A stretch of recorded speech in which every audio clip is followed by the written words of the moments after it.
Good day, folks, and welcome to the Anorak Review Show with your host, the Anorak. I really gotta say it's somewhat overdue for this little small web show dedicated to reviewing mostly classic prog rock and the occasionally other kinds of music, that I tackle an album by the cult favorite multi-instrumentalist and one of my biggest musical influences, Mike Oldfield. Most people might know him from his debut album from 1973, Tubular Bells. And most people might know that album because the first 2 or 3 minutes were used as the main theme for the iconic horror film that would come out later that year, The Exorcist. Presumably due to how spooky it sounded. Although given how the rest of the album would sound, I don't think it would fit in the film just as well if they used the entirety of it. Nonetheless, it was still an iconic album nonetheless. Mike himself was about 19 years old when he worked on that album, having played nearly all of the instruments in it and had it recorded. And by the time the album was released, he had already turned 20. A young and mad genius of a musician, I have to say. But of course, he made many more albums over the years and decades, including a few official sequels to Tubular Bells. But I'll probably cover more of his albums over time. For now though, I'm picking up and delving into one album of his, released in the March of 1982, his 7th studio album, 5 Miles Out. And the cover itself is pretty simple, yet very luscious. Almost minimalist in a way, a somewhat distant view of an aeroplane flying off into the cloudy distance. There's a sense of wonder and also a sense of ominousness to it, like we're flying into the unknown, from the dark clouds behind and beside it to the glowing aura right ahead. It was illustrated by Gerald Colson, and I gotta say, it's a pretty good painting. It's almost worth hanging on a wall in a way. And on contrast, on the back, there's this really weird, crude drawing of what look like, I don't know, a deformed dog laying on a cliff with some fingerprints all over it. What, you don't see it? I don't know. And, like any good album, this is a gatefold, featuring some photos of the various members who were involved in the album, including Mike himself, and even a track sheet of its main track, Taurus Ii, and the various instruments and kind of different sound effects that will go along its runtime. So, in a way, he kind of predicted Logic Pro before it was even a thing. Still, I gotta say, for a long album, it's very expected there'll be quite a long sheet for it. But anyways, let's get into the music itself, shall we? And see if it still holds up after 40 years. We begin the album with Taurus II, the second in a series of Taurus songs scattered into the first few albums by Mike in the early 1980s, with Taurus I from 1980's QE2 and Taurus III from 1983's Crises. While Taurus I was a 10-minute track and Taurus III was a 2-minute guitar piece, this is a 24-minute suite of various musical instruments and moods.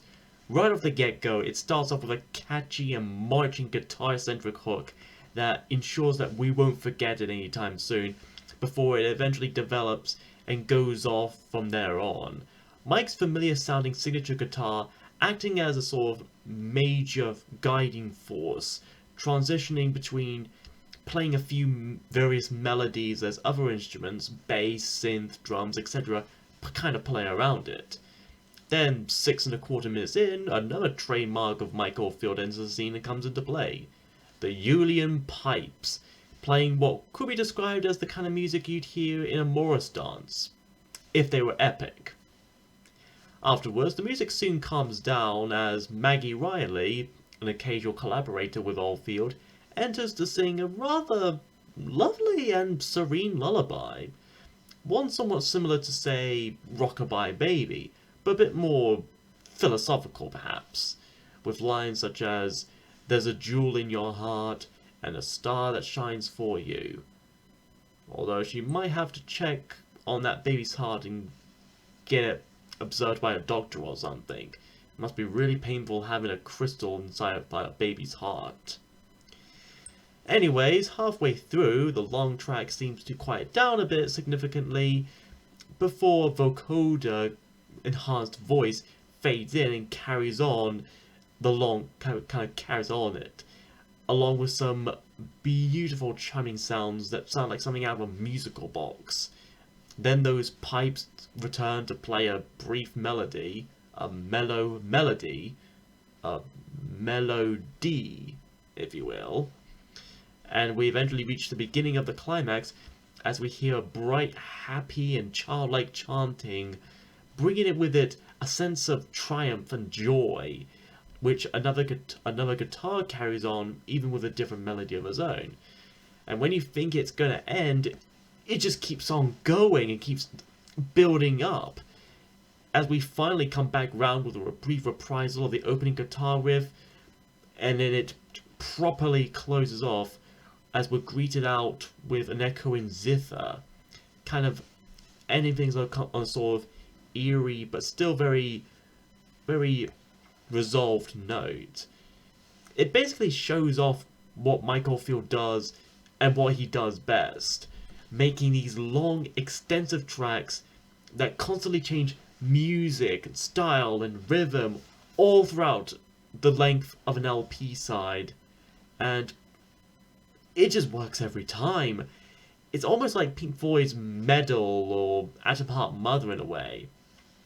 Not just of it being the one side of an album LP, but those are just a few reasons why I like this track alone.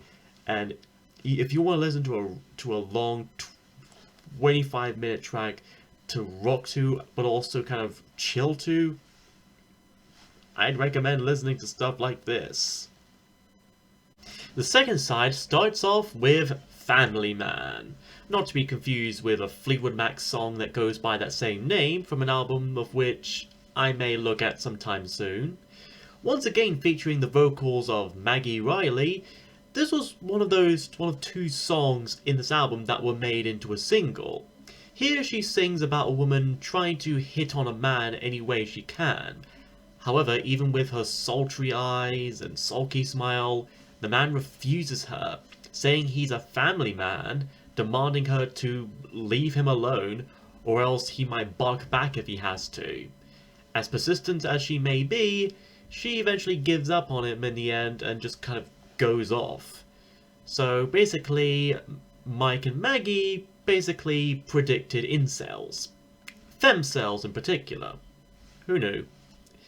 Now, if the genders were reversed, people would say that the man is a stalker and harasser, which would be true. But when it's a woman stalking and or harassing a man, she's still a stalker and harasser, which is still very much equally true. Strangely enough, Hall & Oates, of all people, would do a cover version of this song just barely half a year later for their album H2O. It's mostly the same kind of music style, aside from a few subtle differences of instruments and whatnot, plus a few alterations in the lyrics. While I definitely prefer the original, Hall & Oates version is still very interesting, nonetheless. Now, when it comes to Mike Oldfield singles, what few there might be, most people would think of Moonlight Shadow from Crises, which is still a very good song in its own right, and I may probably talk about it next year, but Family Man is still just as worth a listen and enjoying also. Next is Orabidu. Yeah, Oldfield sure likes his seemingly made-up names for a few songs and albums of his that might sound like they might mean something. Omadorn, Punkadiddle, Anorak, etc. Anyway, this is a 13-minute piece that starts off with a very sweet and soothing musical box-like sound, similar to a bit from Taurus Ii. Then over 2 minutes in, we have some more vocoder-enhanced vocals from either Riley, Oldfield, or possibly both. At first few hearings, you may not be able to make out what exactly they're singing, but if you were to read the actual lyrics along with it, then you might decipher it. I don't know if this was an intentional or deliberate part from the people behind this, but it's still worth of note. In the verses themselves, there's a repeating mention of Kathmandu, the capital city of Nepal, which I think adds to the exotic and spiritual vibe of the track. And the chorus itself is basically just singing a few variations of the title itself, like Orabibi or Orabibi Bar, sung in this almost alien childlike manner, like a word that a toddler or an infant would babble up. And across this first half, there's a sample bit of dialogue from the 1937 Hitchcock film Young and Innocent. Boy, imagine if Mike took similar samples from the likes of Birds, Vertigo, and 39 Steps for some of his songs. That'd be interesting. Then halfway through, we hear a familiar motif from Taurus Ii being played on piano, which I think adds a sense of continuity to the album, like a classical symphony with various movements and leitmotifs. In a way, Mike Oldfield is a modern-day classical New Age composer. And at 8.5 minutes in, we reach the slow-building climax, with just as much, if not more, triumph than Taurus II. Then in the last 2 or 3 minutes, Maggie sings in a clear, unaltered and unfiltered voice about Island's Eye, an actual small island just off the coast of Dublin, along with an acoustic guitar to close it out once more. It's another really good diverse song from Mike Oldfield's catalogue, and he would kind of go on to explore similar themes and Irish and Celtic stuff in his 96 album Voyager. After that is Mount Teide, named after the volcano in the Canary Islands. This 4-minute instrumental percussive piece seems to be a musical interpretation of that very location, similar to something like Hurgust Ridge, Woodhenge, or Mont St. Mitchell, or another example of non-Mike Oldfield songs named after a location, Pink Floyd's Saint-Tropez. At least, if that volcano isn't erupting with complete lava and magma and everything.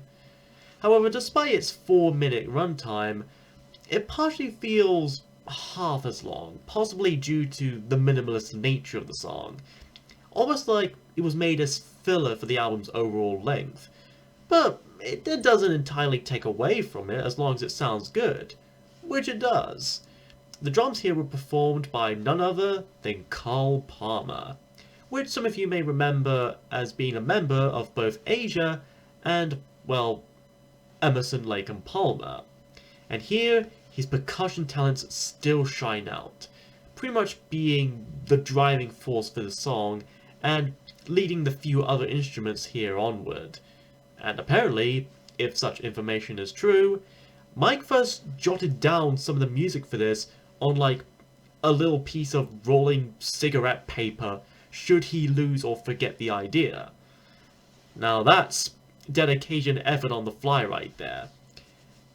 If you got an idea for a song or a little bit of music, just jot down any nearby piece of paper that you could find, even if it's one usually made to roll up and make a joint. Like I said, mad genius. Anyways, this is another short but still decent experimental track, and a pretty good collaboration between Carl and Mike, and I would like them to do more music together. They really do well with this song, and I would like them to do more like that. And so our album concludes with the titular song, 5 Miles Out. The only other single from the album, this is pretty unconventional for what could be considered a single, maybe even by Mike Oldfield standards. And I mean all of that in a good way. Like with Orabidu, a good chunk of the vocals here are heavily filtered via vocoder. However, Mike also seems to do other sorts of voices, such as a deep growling one or a heavy metal one, like possibly to represent a sense of fear and panic, while Maggie's once again normal voice sings and offers a bit of hope, confidence, and encouragement. There's also a brief repeated guitar motif lifted from Taurus Ii, acting as a bookend for the album as a whole. The lyrics in question seem to use quite a bit of air travel lingo, almost like the kind of dialogue and communication you'd hear between pilots and air traffic controllers. This was actually inspired by a little event that Mike Oldfield himself got into, being a passenger in a flight that nearly went wrong by getting incorrect weather forecast and flying into a violent thunderstorm. Boy, imagine how very different things would have been if Mike and all the people on board didn't survive that storm. It must have been a miracle that they all did in the end. And apparently since then, Mike got himself a pilot license. Good for him. And by the end, Mike and Maggie come to sing together the chorus of 5 miles out, just hold your heading true, gotta get your finest out, climbing, climbing out. Along with all the epic guitars and everything. Like we're just reaching the light at the end of this dark storm. And it sure is catchy as it is triumphant. Like, I'm never gonna forget that chorus anytime soon. Similar themes of air travel would further be explored in Yes's 2011 suite, Fly From Here. But yeah, good old Mikey came with it first. And so, that was 5 Miles Out, and it is pretty good. At least, if you have some idea of what you're getting into. If you like Mike Oldfield's classic new age 70s and 80s kind of music, you'll probably get into it. And if you have a fear of turbulence and flying, you might in some way relate to the title song. Might either relate to it, or it could encourage you to actually take on an actual flight. If it doesn't crash, of course. And, of course, the first side of the album, the big Taurus Ii, is also really good at gathering together these various different styles of music and just kind of flowing it all together into a big, continuous, coherent piece without using much actual sections or kind of fragments cutting them apart. It comes together seamless. And even some of the other songs, like The Family Man is a really good single, and it's really catchy in some ways. In fact, a lot of the albums here they're still pretty good. If you're a big fan of Tubular Bells and Moonlight Shadow, I recommend listening to this album. It's just a shame that a lot of Mike Oldfield's albums are all overshadowed by Tubular Bells. As good as that album is, it's just worth giving all his other albums just as much attention, and showing how much diverse and ranged his music styles can be, as much as he can do different kinds of instruments. So all in all, 5 Miles Out is a worthy album to collect, and if you can find it, check out and listen to yourself and see what it's worth. Next time, we stay in the early 80s for a very different album. And to who have understanding, reckon the number of the beast, for it's a human number. And that number is 666.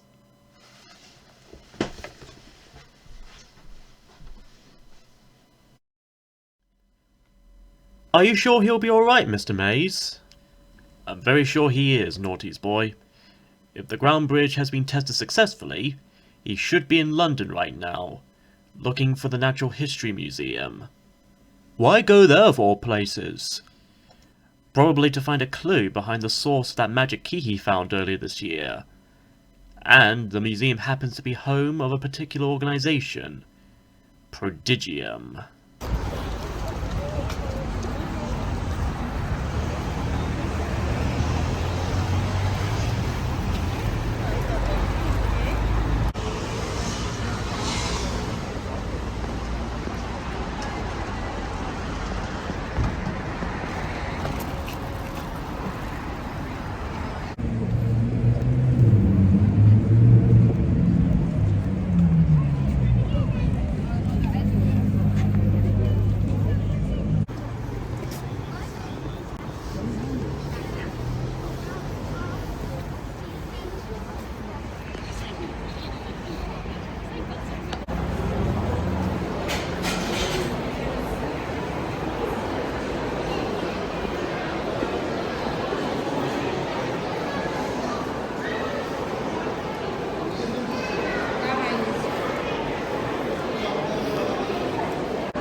passed on. There you go.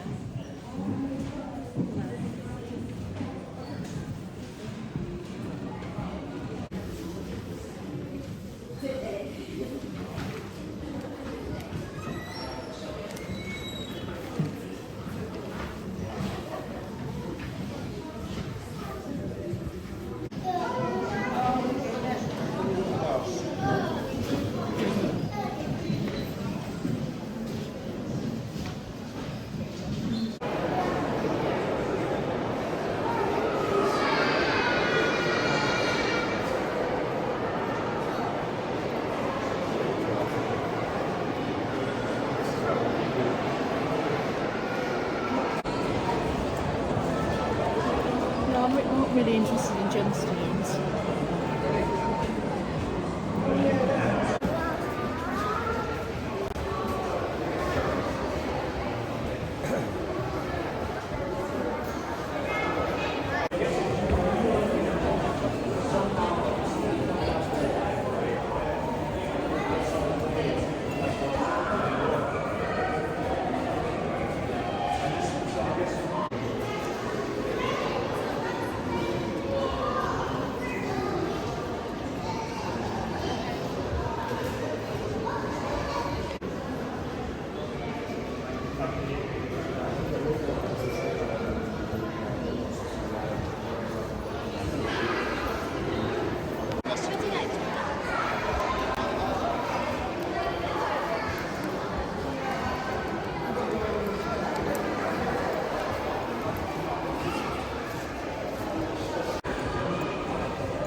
There's just so much to see.